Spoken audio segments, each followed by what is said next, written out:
Comment tu peux écouter profondément ton intuition quand la vie te chahute, te bouleverse, voire te traumatise? C'est peut-être ce que mon invité va te partager aujourd'hui. Donc, prépare bien ton corps et ton cahier. Comme d'habitude, aujourd'hui, j'ai la joie de te présenter Minako Komatsu, une amie, une femme, une entrepreneuse profondément intuitive et profondément résiliente. Minako, je dois te dire que j'ai toujours ressenti cette vibration de la résilience chez toi, même si quand on s'est connus, j'étais dans mes grandes heures de copywriting. J'ai d'ailleurs fait des missions de copywriting pour toi. Tu te Oui, rappelles, ta oui, tout page à de fait. vente, ta vidéo de vente. Mais j'ai vraiment ressenti euh, cette profondeur d'être et d'entrepreneuse quand tu es venue en Thaïlande pour ma deuxième retraite et quand je t'ai rejoint un an après, je crois, dans ton pays, au Japon. C'est Au là que j'ai Japon, c'est vrai. capté ouais, quelque chose, puisque il est important de dire que toi, donc tu viens du Japon et tu t'es fait adopter par la Mm. France, tu avais une vingtaine d'années, quelque chose comme Ouais. ça. Et moi, je suis cette Française qui me suis faite adopter par la Thaïlande, ce pays asiatique. Donc tu l'as fait bien avant moi.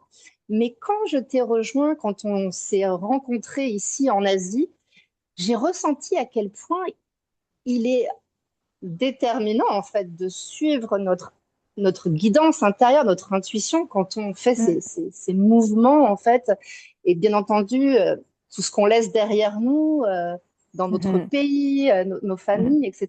Donc bien entendu, comme tu le sais, quand j'ai renommé ma chaîne et que j'ai lancé ces interviews du trauma à la mission, ton nom a vibré en moi. Je voulais vraiment que tu y participes. Alors, merci beaucoup d'avoir répondu présente. Je suis très contente d'avoir cet échange avec toi aujourd'hui et avec notre audience qui est ici avec nous. Alors, tout simplement, pour commencer cette interview, Minako, tout simplement, qu'est-ce que tu peux nous dire? Est-ce que tu peux nous dire ce que ça évoque, toi, pour toi, ce passage, cette transformation du trauma à la mission par rapport à ton propre parcours, bien entendu.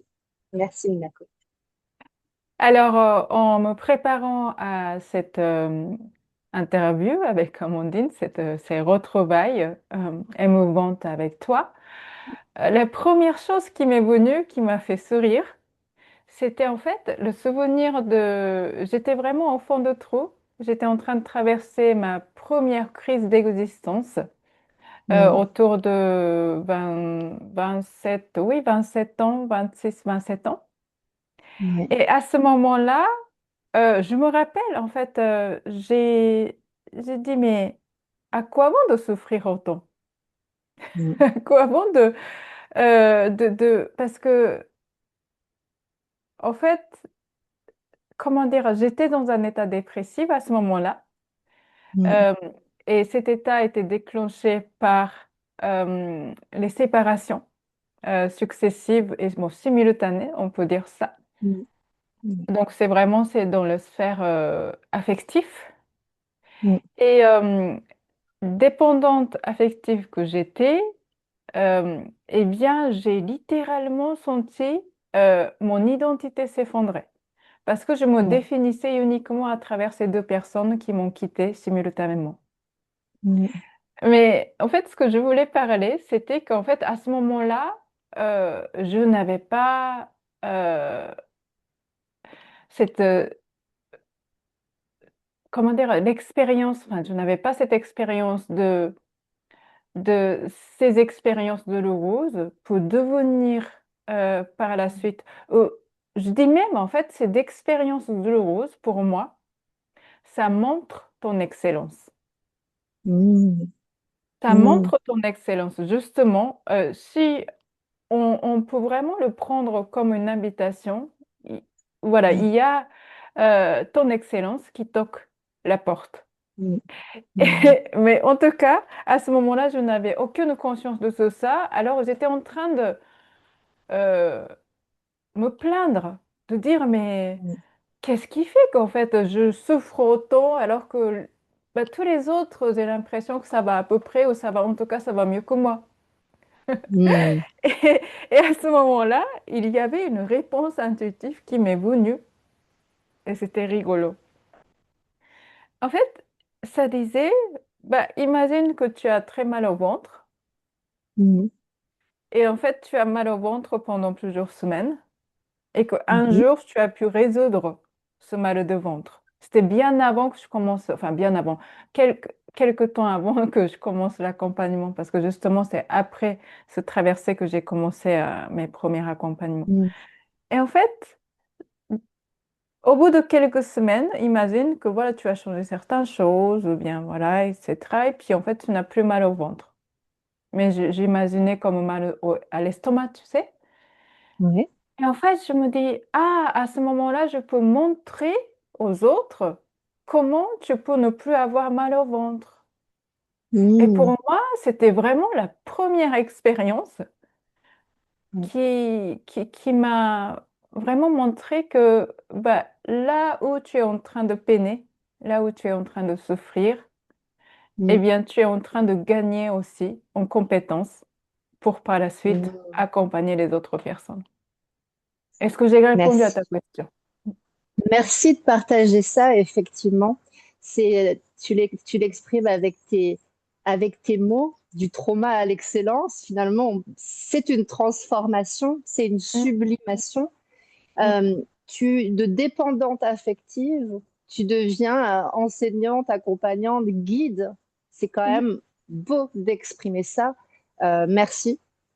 Et mm. alors, du coup, comment en fait comment ça s'est passé concrètement de dépendante affective à indépendante accompagnante? Dis-nous comment justement ça t'a ouvert la porte dans ta mission de vie finalement aujourd'hui. Oui, tout à fait. C'est parce que, bah, par exemple, le domaine affectif, eh bien, je pense qu'en fait, le thème pour moi, c'est vraiment l'amour. Que ça Hmm. soit dans le domaine amoureux, ou que ça soit le fait que finalement, comme on vient de se parler juste avant de commencer cette interview, Hmm. en fait, la vie prend plusieurs visages. Que ce soit ton Ouais. collègue de travail, ou ton équipe, ton amoureux, tes parents. Et finalement, euh, pour moi, euh, cette chose, euh, comment dire, le grand pourquoi, c'est-à-dire ma mission, c'est comment je peux me relier à l'amour, Ouais. même dans les situations qui paraissent hostiles. Ouais. Et, et c'est ça, alors je ne sais plus quelle était ta question et pourquoi j'ai commencé à parler comme ça.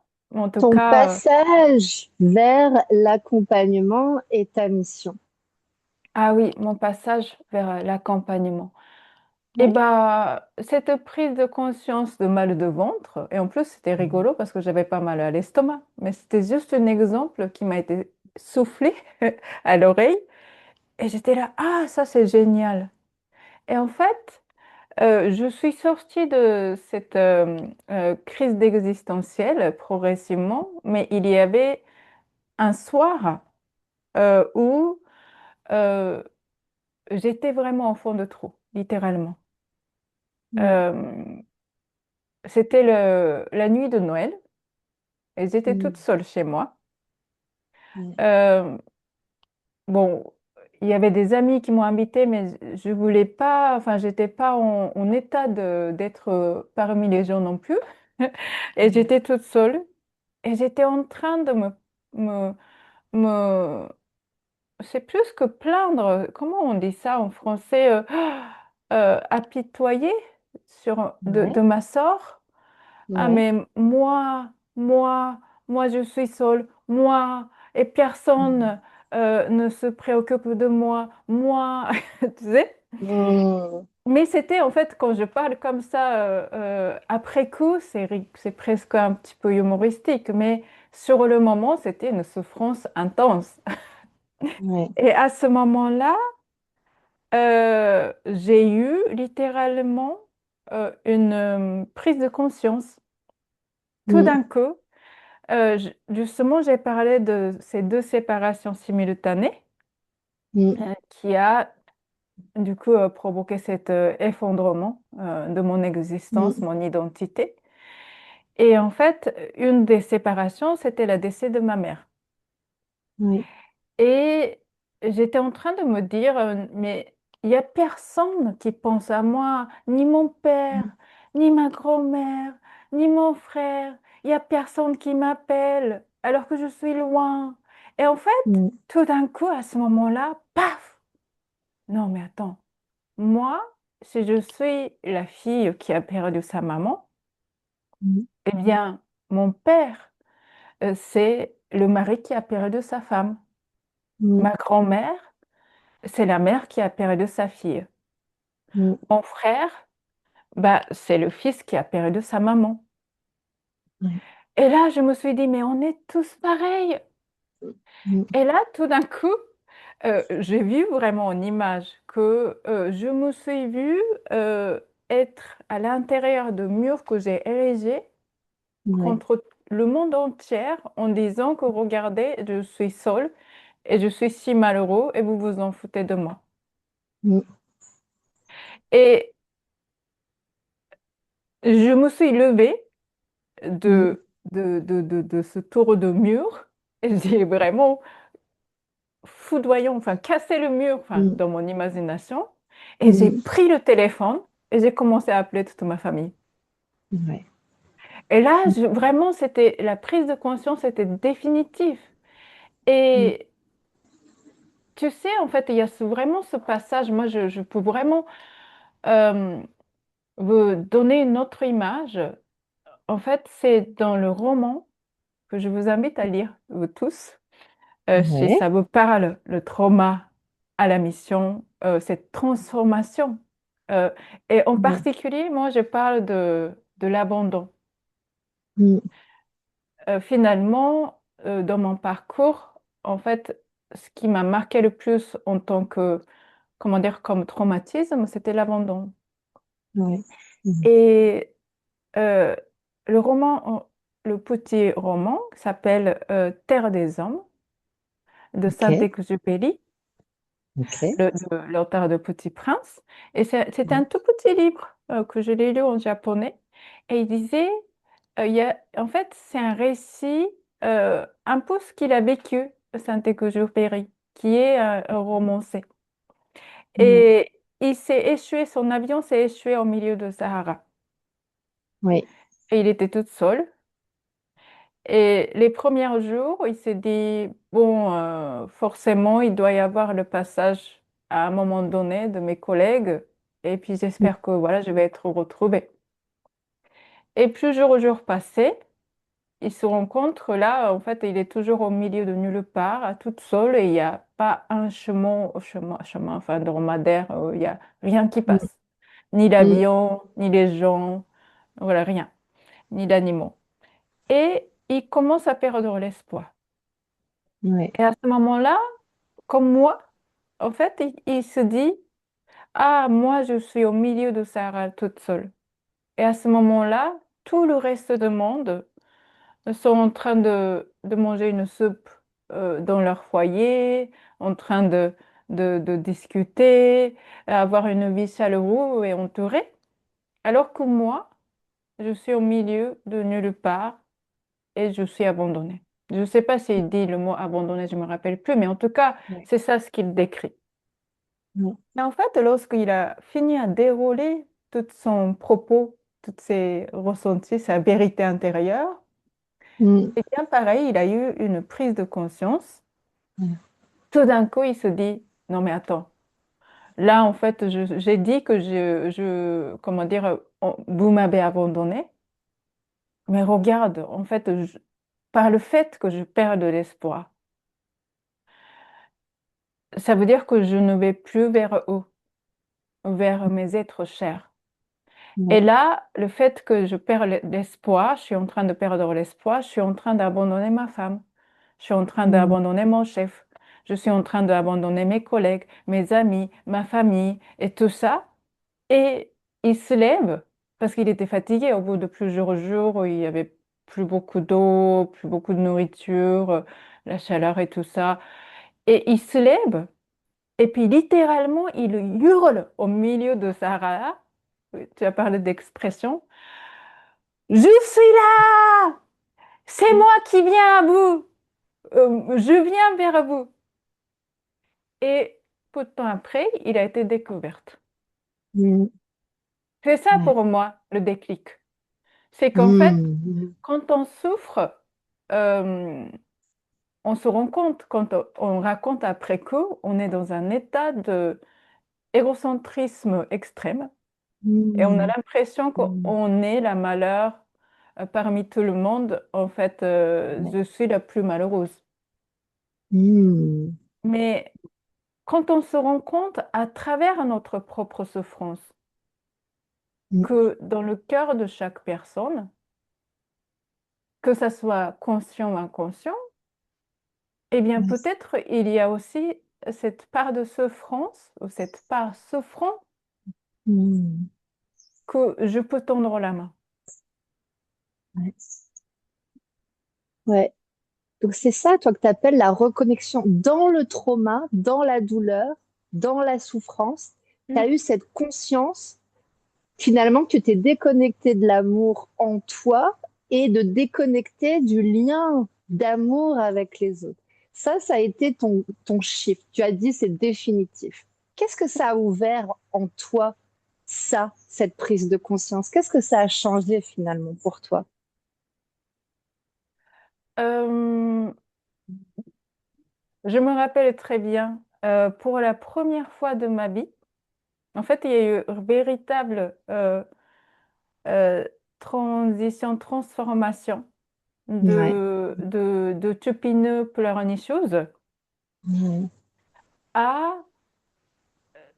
pour la première fois, ça m'a fait tellement surpris quand cette idée est venue.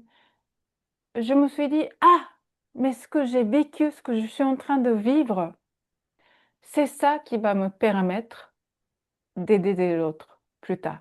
Et d'aider Mhm. les autres plus tard, parce qu'à ce moment-là, j'étais encore au fond de trou. Et Ouais. à partir de ce soir-là, je commençais à remonter, mais j'étais très conscient. Et c'est ça aussi qui m'a permis de s'accrocher pendant toutes ces périodes de réémergence de trou, de me Ouais. dire, regarde, là, tu n'es pas encore là, mais tu vas voir, une fois que tu es sorti, tu vas pouvoir aider les autres. Vraiment. Mhm. Donc tu as senti que tu allais accompagner les autres. Mm, Tu sentais que plus tu allais te reconstruire, mm. plus tu allais accompagner d'autres. C'était quoi la vision que tu avais, les images? Ce que tu voyais, comment tu te voyais accompagner les autres à l'époque par rapport à ce que tu as finalement créé en vrai? Alors, c'est parce que comment je voyais, euh, bah, ce qui me paraissait évident, c'est qu'une fois qu'on a vécu euh, euh, quelque sorte cette souffrance intense, euh, naturellement, on devient beaucoup plus empathique, Mm. compassionnel, parce Ouais. qu'on comprend la souffrance des autres. Mais avant, je pense que je comprenais juste la souffrance des autres quand j'étais tupine pleurnicheuse, mais je savais pas quoi faire, donc je pleurais avec eux et Mm. c'est tout. Ouais. Mais la Ouais. différence, c'est que là, à partir du moment que moi j'ai pris résolument la décision de sortir de ce trou Mm. et commencer une nouvelle vie, eh bien là, tout a changé. Ça veut dire que là, ça m'est devenu évident que, en fait, maintenant, je peux montrer le chemin, tout simplement. Mm. Ça me paraît Ok. simple et Ouais. naturel.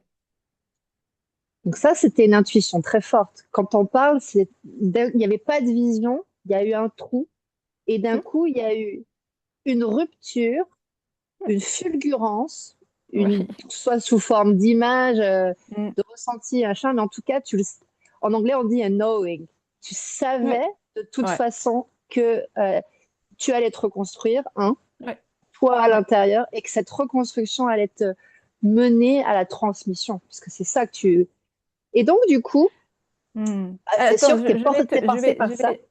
je vais Ouais, être un peu plus précis. En fait, ouais. cette prise de conscience que une fois si j'arrive à sortir de ce trou, c'est évident que je peux aider les autres. Et Mhm. cette prise de conscience m'a tellement surpris et m'a porté que c'est Ouais, ça qui m'a donné une détermination de sortir de trou. ouais, Finalement, tu sais, en ouais. fait, on dit souvent vivre juste pour soi, on va pas Mhm. très loin. Et j'en suis convaincue. Bien sûr qu'à un moment donné, si on s'est tellement négligé, on a besoin de prendre soin de soi et on a besoin de nous combler aussi. Mais c'est pas forcément ça qui va nous emmener au plus loin. C'est à partir du moment où euh, on a vraiment cette joie de pouvoir apporter au monde quelque chose. euh, eh bien, c'est à ce moment-là qu'on peut aller plus loin. Et dans ce sens, vraiment, ça m'a donné mais une niaque de ouf, de dire que moi, je vais sortir, même si je retombe. En fait, il m'a fallu encore quelques mois de ressortir de trou. Ouais, Et ouais, pendant cette période de remontée, leur émergence, ouais. ben, je me suis tombée plusieurs fois. Mais Mhm. j'ai pu m'accrocher en disant, regarde, rappelle-toi, si tu as eu mal au ventre et que tu te guéris de mal au ventre, tu peux accompagner les autres, tu peux aider les autres. Et Ouais, là, ça m'a donné une niaque. Et ouais. si il y avait une vision, c'était marrant, ça me revient. En fait, au même soir, j'ai eu plusieurs successions de prises de conscience, mais en fait, j'ai tout d'un coup pris conscience. Je lisais des passages de Bible. Mhm. Euh, je ne suis pas chrétien, mais j'aime beaucoup la vie de Jésus. Et je Mhm. lisais à cette époque passages de Bible. Et il y avait euh, une scène où euh, Jésus accomplit des miracles, Mhm.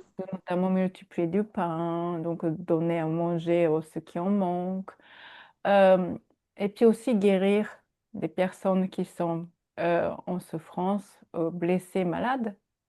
Mhm. Et il dit, en fait, il dit pas oui, je peux le faire parce que je suis spécial. Mhm. Il dit tout ce que tout ce que j'ai accompli, vous le ferez, mais vous irez encore plus loin. Mhm. Mhm. Et, Ok. et ça m'a inspirée. Ouais. Je, je, j'avais une image de soi qui était très fragile à cette époque. Je me suis sentie un peu nulle, même par le fait que je me suis écroulée. Je me suis sentie plus vulnérable que les autres, moins apte socialement que les autres, tu sais. Mhm. Mais à ce moment-là, ce message de Jésus m'a donné euh, une espèce de foi de me dire, ah, donc en fait, il parle à nous, à chacun de nous là, Mhm. sans exception. Ça veut dire que pour moi aussi, c'est possible. Mhm. Ouais. Ok, donc là c'est un petit peu ce qu'on disait tout à l'heure avant l'interview, c'est ces moments en fait où tout s'écroule, Mm, l'extérieur ou on va dire le superficiel, ce qui n'est pas vraiment nous au fond, mm, s'écroule. Donc on a mm, l'impression que c'est nous qui nous écroulons, mais finalement mm, le vrai toi, il surgit comme ça à l'intérieur, comme cette fleur qui pousse à travers le béton, quoi, ce qu'on ouais, appelle donc la résilience finalement. ouais, Et à ouais. partir de ce moment-là, ça a poussé. Mm. Quelles sont les grandes étapes finalement de ta reconstruction à partir de ce moment jusqu'à établir cette activité, cette entreprise que tu as aujourd'hui? Laisser mourir ce qui est ancien, Ouais. ça veut dire à ce moment-là, je me suis sentie aussi un peu à l'étroite, un peu coincée Mm, dans le métier, enfin le métier, je veux dire dans le milieu dans lequel je travaillais. Je travaillais dans la mode. Mhm. Et en même temps, avant de m'écrouler, je m'accrochais parce que, un, c'est que je ne savais pas qu'est-ce que je pouvais faire d'autre, Ouais. parce que j'ai fait plusieurs années d'études spécialisées Mhm. après le bac. Et puis, deuxièmement, euh, deuxièmement, je m'étais dit non, mais c'est pas possible. En fait, mes parents ont dépensé des fortunes, même en m'envoyant à continuer à faire les études à Paris. Et que maintenant, si je dis que je veux faire autre chose, voilà, Mhm. c'est pas possible. Donc, tout ça, c'était mon état d'accrochage à ce qui Mhm. était en train de mourir à l'intérieur de moi. Mhm. Et après, cet écroulement, et depuis cette soir-là, ce soir-là, et ben en fait, je me rappelle très bien, je me suis dit, je vais remettre le compteur à zéro. Ouais. Peu Ah. importe mon passé, peu importe mon choix de vie ou jusqu'à aujourd'hui, parce que j'avais tellement, comment dire, je me sentais tellement désolée que je me sentais bloquée dans mon parcours professionnel que j'ai choisi, que j'ai insisté et que mes parents m'ont soutenue, tu vois. Mhm. Et donc, c'est pas grave. Voilà, je peux changer. Mhm. Ouais. Et puis après, euh, je me rappelle que j'ai commencé à... Parce que pendant un moment, je ne savais pas quoi faire. Je savais que je voulais aider les autres. Mhm. Et je Mhm. savais que donc ça va être quelque chose dans l'ordre de être en rapport avec les gens, mais plutôt Mhm. dans l'axe d'accompagnement. Mhm. Et puis, j'ai rencontré Yoga, Ouais. euh, qui m'a fait goûter cette expérience de apaisement du système nerveux. Mhm. Je crois que j'en ai jamais eu dans ma vie, enfin Mhm. comme ça. Mhm. Ouais. Vraiment, Ouais. mon premier cours de yoga, c'était phénoménal. J'étais là en sortant ébahie. Mais dans Mhm. ma tête, c'est calme. Je suis en paix. Mon corps, ma tête, ils étaient en paix. Mhm. Et c'est là où je me suis dit, mais non, mais j'ai pas connu ça. Et donc, alors j'essaie de résumer en étapes, c'est que du coup, il y a eu cette prise de conscience que la souffrance peut te montrer là où potentiellement il y a ton excellence. Et de Ouais. là, eh bien, tu commences, je pense qu'en fait, euh, dans ta quête de reconstruction, Mhm. euh, tu vas découvrir les outils concrètement pour te Mhm. reconstruire. Donc, pour moi, c'était le yoga. C'était aussi, oui, c'était surtout le yoga mes premières années, mais après, au fur et à mesure, comme on parle de spirale, eh bien, on Mhm. découvre de plus en plus des outils. Ouais. Et, euh, et donc, on découvre les outils, tout naturellement, on commence à s'équiper pour être en mesure d'accompagner les autres personnes à résoudre la souffrance, le problématique Mhm. que nous Mhm. avons traversé dans notre vie. Ouais. Mm. Ah, attends, je fais un récap là pour nos auditeurs parce que tu viens de nous faire un récap magistral de ce point déterminant. Quand on prend conscience que notre souffrance peut devenir notre excellence, peut devenir, si on le choisit, puisqu'on peut Mm. aussi inconsciemment choisir que notre souffrance reste de la souffrance. Ouais. Mais toi, tu as eu ce moment. Alors, à tous ceux qui nous écoutent, dans votre cahier, vraiment, c'est important que vous écriviez ce que ça évoque pour vous, ces moments où tout s'écroule et que tout se reconstruit en même temps. Comment votre souffrance peut devenir votre excellence? Ça, c'est vraiment la première question de coaching clé que nous transmet Minako. Mais la deuxième chose que tu as dit, c'est que dans notre quête de reconstruction, si ça s'est écroulé l'ancien, bah, il faut malgré tout reconstruire. C'est là que nous rencontrons nos outils qui vont nous permettre finalement de jouer collectif, de sortir de notre propre quête, mais d'aller vers le collectif. C'est souvent ça qui se passe, très très Mm. souvent ça, tu le décris très Ouais. bien. Donc, quels sont finalement dans votre quête de reconstruction, de transmission, de contribution, de mission, les outils qui sont apparus naturellement sur votre parcours? Donc, toi, tu dis qu'effectivement, le yoga, ça a été le premier aha Mm. que tu as commencé à utiliser pour toi et Mm. d'autres personnes. Quand est-ce que tu as commencé à le transmettre finalement, ce yoga? Alors, j'ai dit premier outil était le yoga, mais je Mm. viens de me rappeler que le premier outil était Reiki.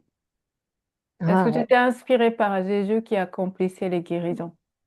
yes, ok. Et c'est à ce moment-là que je me dis, ah, mais en fait, par exemple, euh, euh, de, tu sais, de travailler avec de l'énergie à travers les mains. Mm, Parce que jusqu'à là, dans ma tête, je me disais que c'était que pour les certaines personnes mm, qui ont cet talent inné, mm, aptitude innée, et que c'est pas pour tout le monde. Et que et donc le premier outil, c'était le Reiki. Euh, C'était vraiment une joie intense de me rendre compte que Jésus est en train de me dire que on peut tous le faire. oui. Ouais. Donc, de suite, je devais retourner au Japon quelques jours après pour justement passer le Nouvel An. Et j'ai trouvé euh, ma maître de Reiki et je Mm, me suis formée. mm, C'était mon premier outil, pardon. Voilà. mm. Ok. Sachant qu'il y a une branche du Reiki qui est née au Japon, hein, si j'ai bien suivi. Oui, l'origine de Reiki, c'est au Japon. Après, de Mm, là, ça a répandu dans le monde, ouais, tout à fait. mm. Ok, donc c'est intéressant pour toi, ça a pu aussi te reconnecter d'une certaine manière à ta culture que Mm, tu avais quittée quelques années avant. C'est intéressant. Donc le exactement. Reiki, le yoga, donc cette fameuse première séance, et je comprends tout à fait ce que tu dis quand tu dis, mais en fait, j'ai jamais ressenti mon système nerveux comme ça. Mm, J'ai toujours été tellement dérégulée que je savais même pas que ça existait. Donc mm, ça a ouvert, ça arrivait parfaitement dans ce moment de reconstruction. Peut-être que mm, tu l'aurais pas ressenti quand tu étais mm. avant dans cette victimisation, mais là, en l'occurrence, c'était parfait pour toi de découvrir le Ouais, yoga à ce moment-là. ouais, Mm. exactement, exactement. Mm. Ouais. Et ensuite, quels ont été les autres outils et, et comment tu les as utilisés finalement, ces outils? Dis-nous. Hmm. Alors, d'autres outils que j'ai développés, c'est l'écoute de mon corps, Ouais. déjà par la pratique de yoga, mais Ouais. quelques années plus tard, alors j'ai déjà commencé à enseigner le yoga. Mm. J'ai lu un livre qui m'a vraiment fait ouvrir les yeux, c'était euh, Écoute ton corps de Lise Bourbeau. Mm. C'est là où j'ai pris conscience la dimension pour la première fois de psychosomatique. Ouais. Et à Ouais. ce moment-là, j'étais en train de souffrir de cystite répétitif. Mm. Enfin, Mm. depuis jeune, en fait, pendant plusieurs années, j'ai eu ça. Et pour la première fois, bah, en fait, je me suis appliquée par moi-même. Mm. C'est-à-dire, je me suis posé la question, qu'est-ce que ça déclenche ça chez moi? Ouais. Ouais. Donc, c'est devenu mon outil parce que, puisque après, à chaque fois, je me suis appliquée. Mm. Et puis l'écoute dans le sens où j'ai appris à dialoguer avec mon utérus et donc avec Mm. mon corps aussi. Euh, j'ai été inspirée par la pratique de Qigong. La pratique de Ouais. Qigong, je ne me suis jamais approfondie, mais cette partie-là, euh, c'était vraiment en approfondissement euh, par rapport à, oui, par rapport à, en fait, déjà le pratique du yoga qui demande aussi certains niveaux de l'écoute. Mm. Ouais. Et puis aussi le coaching, Parce que quand je me suis fait coacher la première fois, ben, j'ai vu à quel point on est vraiment dans une autre dimension quand on est vraiment Ouais, accompagné. C'est comme une notion de, ouais, il y a quelqu'un qui, pendant un parcours, pendant un cheminement, en fait, il est présent tout le temps, comme si, en fait, si je faisais le marathon, eh bien, il y a quelqu'un qui court à côté de moi. ouais. Hmm.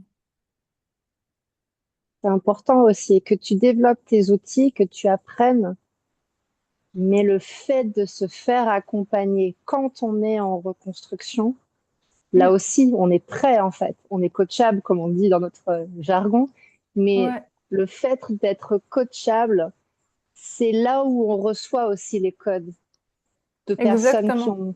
qui ont fait ce chemin finalement. Écroulement, reconstruction, transmission, résilience, etc. Quand on devient coachable, quand on se fait accompagner, il y a vraiment quelque chose. Bon, d'une, on gagne du temps, ça accélère Hmm. aussi la reconstruction, la Hmm, transmission, hmm, tout hmm. ça, sinon c'est très long. Mais il y a aussi je reçois les clés, je Hmm. suis un passage finalement de ces codes Exactement. avant moi et après moi. Ça, c'est vraiment important. Ouais. Exactement. Et puis aussi, quand on découvre nous-mêmes l'outil ou la forme d'accompagnement, là, on fait, ah, mais là, c'est très efficace. Ouais. Alors, Ouais. on peut intégrer aussi dans notre accompagnement. Par exemple, C'est ça. moi, à l'époque, je fonctionnais en séance, que ce soit le Mm, soin énergétique, que ce soit le yoga dans l'accompagnement, je fonctionnais en séance. Bonjour, séance, au va. Et mm, quand moi, je me suis fait coacher, c'est ça que je dis, en fait, je me suis rendu compte que c'était une autre dimension. C'est-à-dire qu'il y a vraiment mm. cette durée qui permet une transformation euh, significative et durable aussi. Ouais. Enfin, qui facilite en tout cas beaucoup plus que les accompagnements en amont. Ouais. Mm. Là, tu abordes aussi un point que je trouve, moi, fascinant dans ce qui est nos métiers d'accompagnement évoluent, hein, bien entendu, puis Mhm. surtout en ce moment, les évolutions, elles vont très vite. Il y a un Ouais. rapprochement, selon moi, que tu incarnes, que j'incarne aussi, c'est l'aspect reconstruction, donc thérapeutique. Notre Mm. passé, au lieu d'être un boulet au pied, devient notre Mm. excellence. Donc ça, c'est quand même de l'ordre de la thérapie. C'est derrière Mm. nous. On n'en parle Mm. pas ici, mais il y a toutes nos mémoires qui étaient avant nous, avant qu'on soit né, même des choses que l'on porte. Et la dimension coaching, moi j'ai une Mm. grande fascination pour le coaching dans sa plus grande dimension, Mm. qui est de transmuter ce que l'on a dans le présent, bah, notre Mm. histoire, nos outils, notre quête, notre parcours, dans quelque chose qui nous dépasse, puisque le coaching, c'est pas uniquement pour avoir une belle carrière et une jolie famille. Ça Mm. nous ouvre en fait sur notre capacité d'œuvrer Ouais. dans le collectif, dans notre mission en fait. Et Exactement. la thérapie et le coaching ensemble, pour moi, ce n'est plus non négociable. Ça va vraiment ensemble. C'est important que tu parles de ça aussi. Mm. Oui, tout à fait, tout à fait. Mm. Ouais. Ok. Alors ensuite, c'est quoi finalement l'année? Parce que là, on parle d'une transformation sur la durée. Mm. C'est quoi l'année où pour toi, il y a eu le plus de changements dans ta contribution, C'est justement, quoi là? pour le collectif? L'année, en quelle année? Ah, en Quelle quelle année? année sur Ouais. S'il y mon a une année parcours? un peu décisive où tu es vraiment sorti de ton cocon et que tu as Mm. rayonné ton enseignement pour le Alors, collectif. bah, bien sûr que c'est l'année où j'ai eu cette prise de conscience parce que c'était vraiment le point de départ. Donc, c'était en fin 2000, 2004, c'est ça? Que Ok. je cite les années, c'est ça? Ouais. Et puis, deuxième, c'était 2015. Ouais. Et puis le troisième, 2019, je pense. Ouais. Et puis là, en ce moment, je suis aussi en période de chrysalide. Mm. Ouais. Ouais, Mhm. bientôt déployer la Ouais. transformation.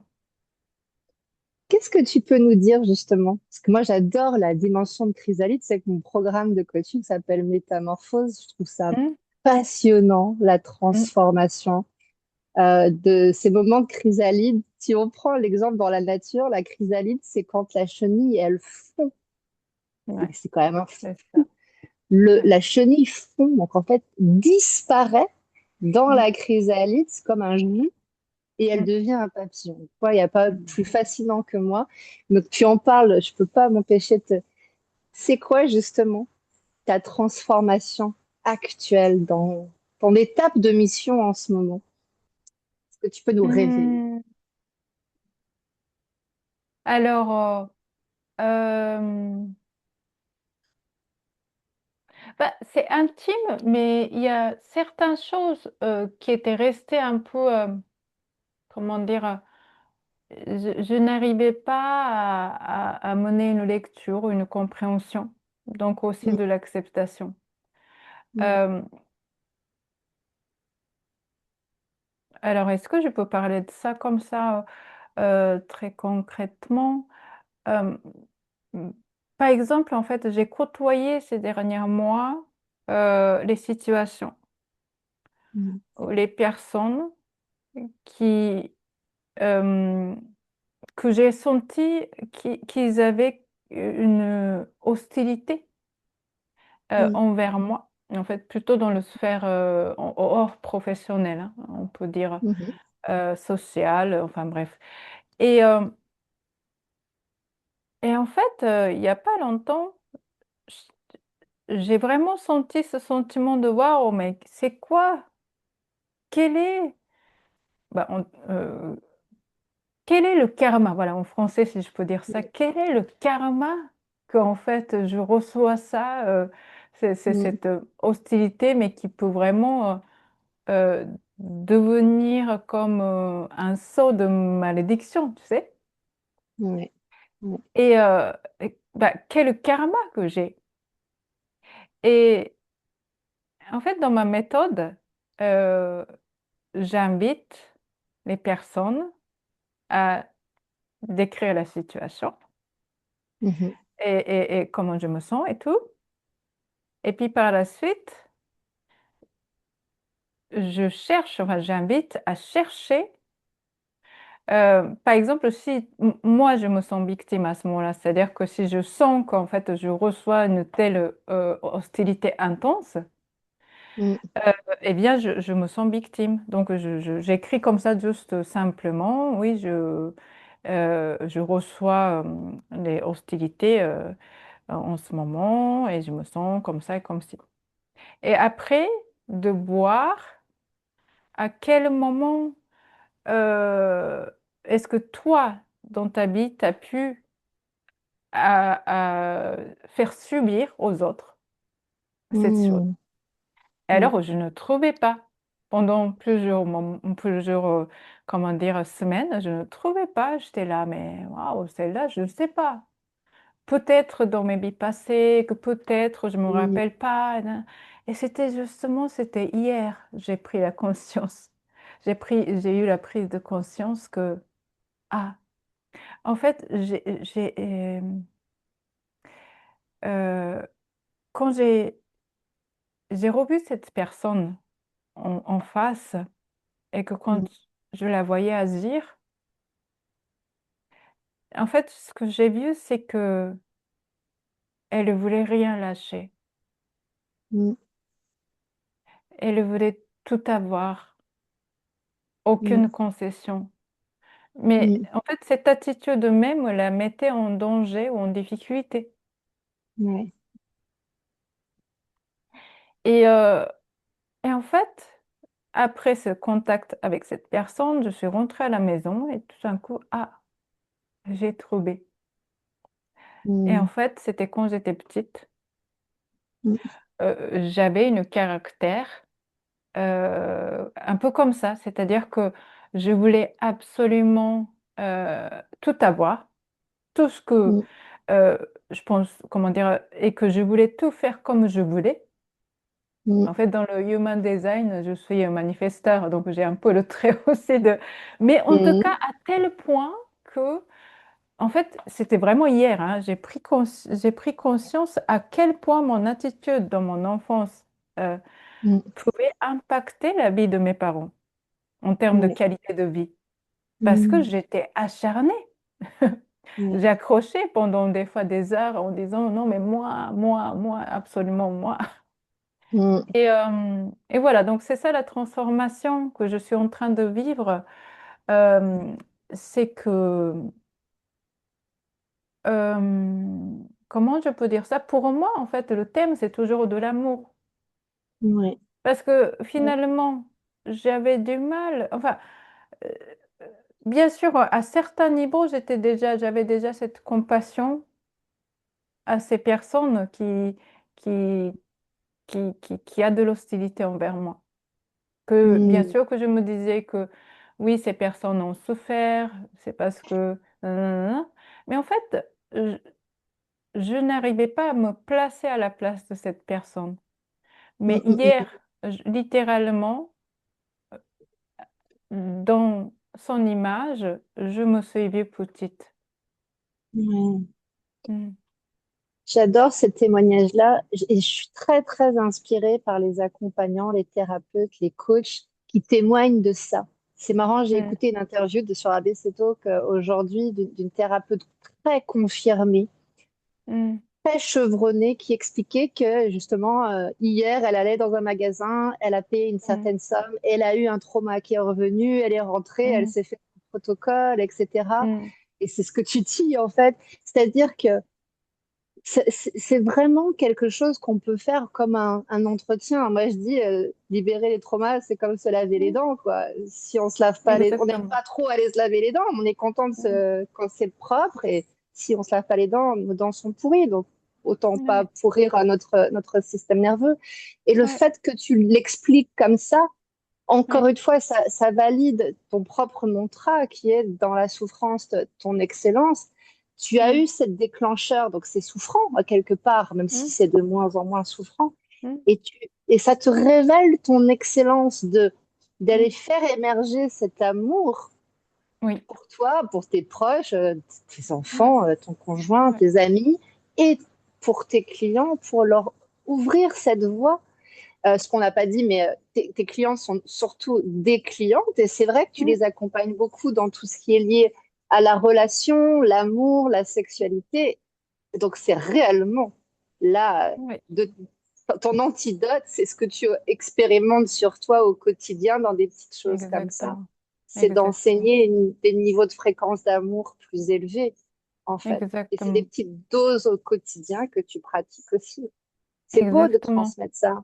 Mm. Exactement. Parce qu'à partir du moment que je n'arrivais pas à, comment dire, à me connecter Ouais. à cette profondeur-là avec ces personnes qui étaient hostiles avec moi, mais depuis hier, je peux les prendre dans mes bras et de me dire, waouh, Mm, là, je te comprends tellement.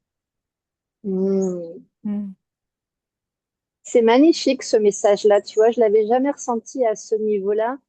Euh, Ta crise existentielle, c'était un moment donc, où on souffre et on se victimise. Ça, c'est vraiment ce qui se passe tous, hein. On a une espèce mm, de mort mm, d'ego quand on entame la résilience. Mais toi, tu as mm, vraiment mis le doigt sur le fait que tu pouvais transformer ça en empathie, en compassion, en amour. mm, Donc, tu as mm, mis le doigt sur le fait que tu n'étais pas avant cela dans l'empathie, dans l'amour. mm, Et c'est en ça, finalement, que maintenant, tu peux te, te scanner en quelque sorte en disant, ah, mm, tiens, là, je suis déclenchée. Donc, c'est une relation, c'est une dimension traumatique, hein, quand l'enfance mm, revient, l'abandon, etc. Et je transforme ça, je transmute ça. C'est vraiment ça l'art de la résilience du trauma à la mission, c'est de la transmutation intérieure, comme le bifidus ouais. actif. Je ne sais pas si tu te rappelles de cette publicité en France quand on était petit. C'était du yaourt, le bifidus actif. Ça se passe à l'intérieur, mais ça se voit à l'extérieur. Je crois que c'était ça. C'était un truc des J'étais yaourts. pas en France petit, T'étais alors pas encore je en ne France. connais Bah, pas. moi, j'étais encore en France. C'était mon époque, en tout cas. Mais ce que tu dis, c'est ça. C'est-à-dire, et c'est important pour notre audience, à vous qui nous écoutez, parce qu'on est très nombreux à souffrir de l'abandon. C'est quand même une blessure, Ouais, un trauma quand même qui est très fréquent.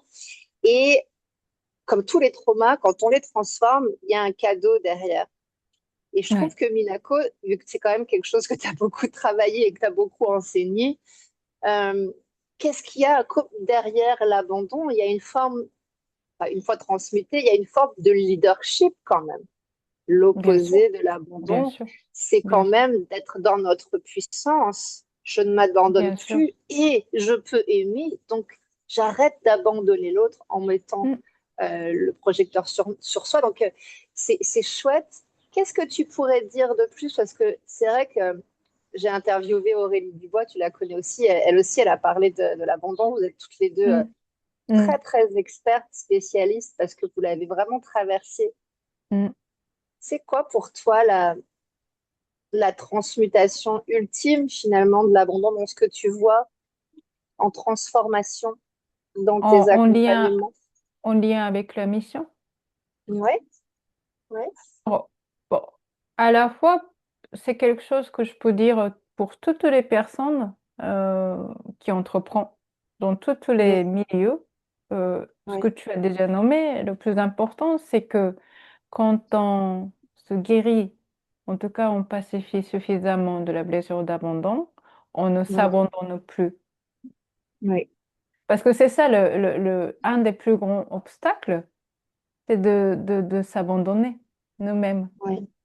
Mm, Moi, je vois aussi, en fait, dans mes séances de coaching, ça m'arrive aussi d'aborder le sujet professionnel ou la reconversion. mm, Et je vois au début, hein, surtout en fait, les femmes qui sont vraiment en début euh, d'entrepreneuriat, en fait, il y a beaucoup de femmes avec des premiers petits obstacles. Et se sent tout de suite, ah non, mais je suis pas légitime. Ah non, mais en fait, voilà, je suis pas assez comme ci ou comme ça. Ah, mais parce qu'en fait, je n'arrive pas, je sais pas faire.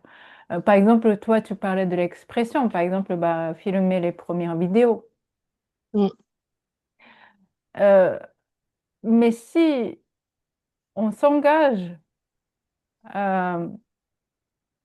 cette intuition, cette petite voix qui t'a murmuré un jour, et que tu t'es, euh, comment dire, tu t'es levé de ouais. dire que waouh, Mm, là, j'aimerais aller vers là. Eh mm, bien, la chose le plus importante, c'est de ne pas s'abandonner. mm.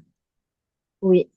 Mm, Et tu as raison de dire que dès qu'on a une difficulté, c'est vrai que la mm, blessure d'abandon, ça nous arrête. mm, Ça crée beaucoup de figements, de procrastination, de mm, minimisation. mm. On anticipe l'échec, on se dit qu'on n'y arrivera Ouais, pas, on se dit que c'est ouais, demain, quand ce sera le bon moment et tout, puis il n'y a jamais de bon ouais, moment. Alors que quand on dit, j'adore ce que tu as dit, il y a une espèce de petite subtilité, petit chiffre. Quand on dit, là, je fais ma vidéo, ouais, là, je me lève et je vais dire ça, ou j'écris ce post, ou mm, je lance ce webinaire, ou je donne ce prix. mm. Et ben ça, en fait, c'est un mini-win Oui, exactement, de la blessure d'abandon. Et c'est important de montrer exactement. qu'en fait, les traumas, c'est des micro-transmutations qui mènent à un beau jour à waouh, j'ai transmuté ça. Mais c'est des Exactement. choses qu'on fait vraiment au quotidien, comme tu l'as dit tout à l'heure. Mais c'est quoi? Ça vient d'où? Ah oui, quand j'étais petite, poum. Ça, c'est un Ouais, shift déjà. Cette ouais, vidéo qu'on dit oui, non, parce qu'en fait, c'est pas le bon moment, j'ai pas le bon t-shirt, rouge à lèvres, machin. Je la fais, c'est pas pour les gens en fait, c'est vraiment à mm, l'intérieur la mm. victoire. Et comme je Exactement, disais tout à l'heure, ça se voit à l'extérieur, ça exactement, magnétise nos clients, mais le shift, il est là. Ouais, merci pour ça, parce que c'est exactement. vrai que c'est Mm, des mm, mm, mm. petites actions où on se lève Ouais, et on ne s'abandonne pas. Hmm. exactement. Donc, ça veut dire qu'en fait, une fois que vous avez fait ce petit tournage, bien ce petit Ouais, enregistrement, par exemple, ouais, eh ouais. bien, vous pouvez célébrer non seulement que votre tâche est accomplie, mais aussi vous Mm, pouvez célébrer parce que là, vous vous êtes accompagné et que vous n'êtes pas abandonné. C'est-à-dire que c'est mm, aussi, comme tu dis, c'est la petite victoire dans ouais. mon parcours de guérison de ma blessure de l'abandon. Mm, Et en fait, faire ce genre de lien, c'est vraiment important et ça demande aussi une compréhension de plus en plus fine de soi-même. Et mhm, comme, voilà, moi, je vraiment, ma mission, ça se porte sur l'amour, mm, pas que affectif, mais vraiment dans le sens large, comme on dit, l'amour avec mm, un grand A. mm, Euh, Au Japon, selon la cosmologie japonaise, en fait, entre autres, le Dieu, il est partout, parce que le Dieu, on peut dire aussi la conscience universelle. Il est partout, mais absolument partout. On exprime ça avec le mot euh, 8 millions de dieux. 8 mm, millions de dieux, ça veut dire qu'en fait, bah, sur le caméra, il y a le Dieu. En fait, il y a le dieu de caméra, mais à l'intérieur, tous mm, les composants et que en fait les atomes qui constituent les composants, en fait, il y a Dieu. Il est absolument mm, partout dans l'atmosphère, dans ton corps, et c'est holographique. mm, C'est-à-dire, bah, il y a le dieu de toilette. Tu sais, on mm, a le dieu de toilette. Et puis, en fait, bah, toutes les composants de toilette aussi, donc de l'infiniment grand à l'infiniment petit, tout mm, émane de cette conscience.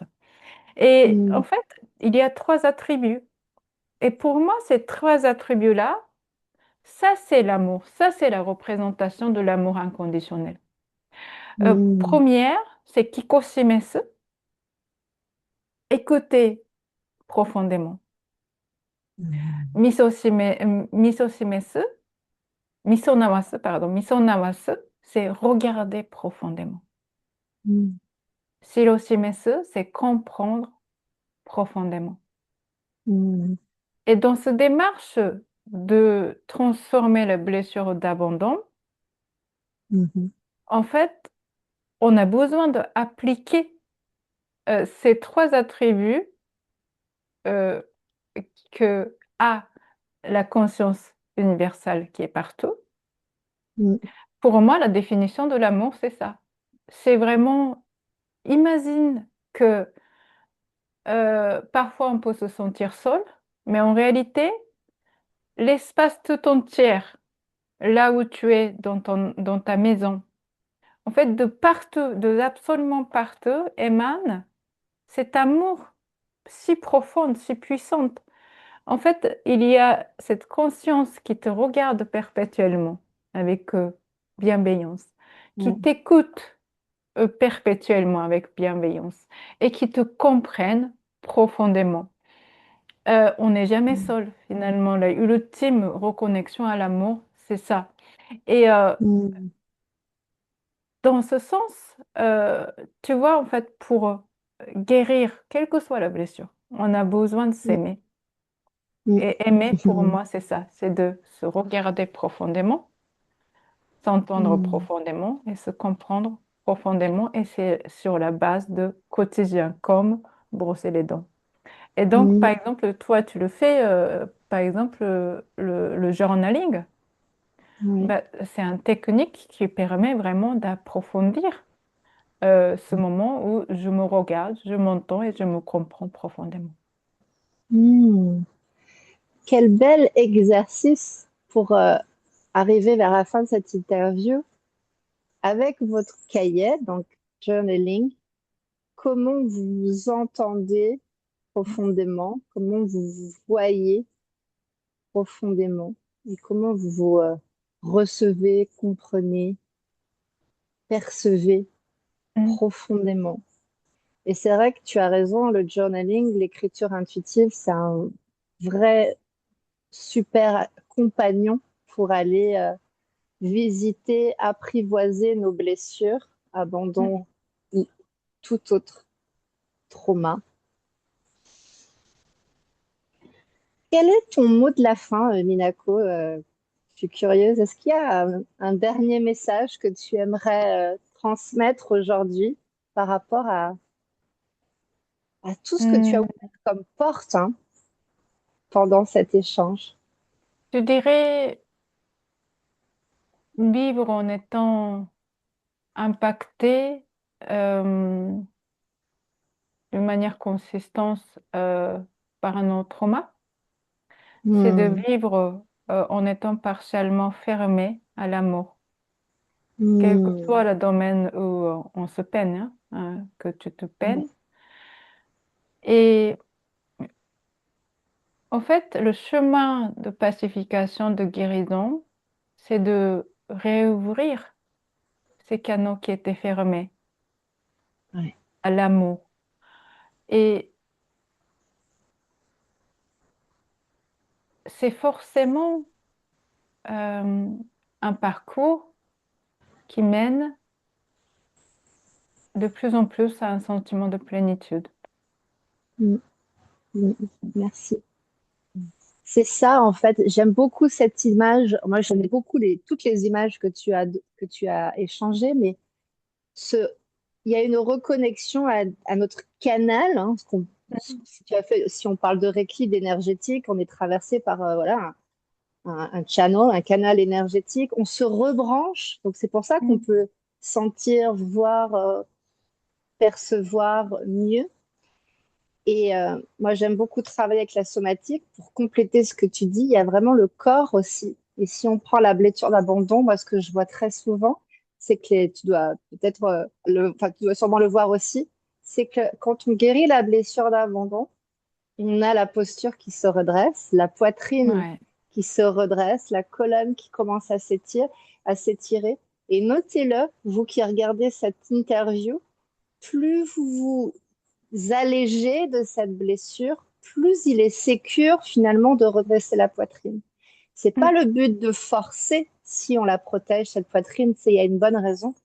Mais vraiment, quand vous arrivez à redresser votre posture, redresser la poitrine, faire de la place avec votre cahier de beau et doué en accompagnant comme Minako, effectivement, ça vaut le coup, puisque c'est à partir de ça qu'on peut aimer vraiment, puisque la poitrine se libère finalement pour se remplir et pour donner de l'amour. C'est très très beau Oui. comme Mm. image. Minako, où est-ce qu'on peut te retrouver si on souhaite te rencontrer, collaborer avec toi, réserver un Euh, accompagnement? eh bien, je vais vous préparer un petit cadeau et puis Mhm, je transmettrai le lien à Amandine et que peut-être mhm. tu peux intégrer ça dans le descriptif. Exactement. Je mettrai donc tes coordonnées et ton cadeau avec cette vidéo, sous cette vidéo. En Mm. tout cas, moi, je vous recommande chaleureusement de vous rapprocher de Minako et de découvrir son univers. C'est vraiment une personne dans la subtilité, dans son humanité. Moi, je suis très, très sensible à ton énergie. Merci d'avoir participé à cette interview. Merci à toi qui nous regarde pour te laisser traverser par ces sujets qui sont sensibles, vulnérables, subtils. Mais, euh, mais vraiment, merci et bravo à toi pour ton courage, puisque c'est un chemin initiatique. Et nous sommes disponibles avec Minako sous cette vidéo en message privé si tu as la moindre question, le moindre commentaire, le moindre témoignage finalement de tout ce que cette interview a activé en toi. On est ravis de continuer cette discussion avec toi, bien entendu, en dehors de la vidéo. Merci à vous, prenez soin de vous, restez bien à l'écoute de votre corps. Restez bien en compagnie de votre cahier pour vous déployer dans votre Voilà, mission. votre cahier, c'est ça, on a tous nos Ouais, cahiers. c'est là que tout commence, le corps, le cahier, et ensuite on peut contribuer, on peut s'exprimer dans le monde à partir de notre vérité. Mm. Merci Minako. Je te souhaite une très belle Merci journée beaucoup, et à bientôt. Amandine. Merci tout le monde. À bientôt.